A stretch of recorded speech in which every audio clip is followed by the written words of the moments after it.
महाराष्ट्र राज्यातील अनुसूचित जाती आणि नवबौद्ध समाजातील भूमिहीन शेतमजुरांच्या आर्थिक उन्नतीसाठी राज्य शासनानं एक अत्यंत महत्वाकांक्षी पाऊल उचललं आहे। मंडळी नमस्कार, आज आपण माहिती घेणार आहोत कर्मवीर दादासाहेब गायकवाड सबलीकरण आणि स्वावलंबन योजनेबद्दल। या योजनेचा मुख्य उद्देश दारिद्र्य रेषेखालील भूमिहीन कुटुंबांना शेतीसाठी हक्काची जमीन उपलब्ध करून देऊन त्यांना स्वावलंबी बनवणं हा आहे। या योजनेअंतर्गत पात्र लाभार्थ्याला 2 एकर बागायती किंवा 4 एकर जिरायती जमीन शासनामार्फत उपलब्ध करून दिली जाते।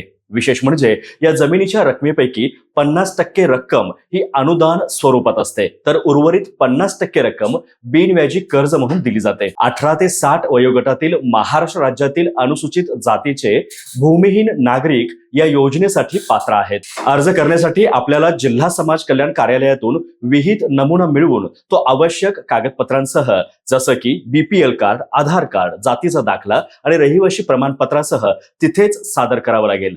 अधिक माहितीसाठी आपण सामाजिक न्याय विभागाच्या अधिकृत संकेतस्थळाला भेट देऊ शकता। आपल्या हक्काच्या जमिनीचं स्वप्न पूर्ण करण्यासाठी ही योजना नक्कीच आधार ठरेल।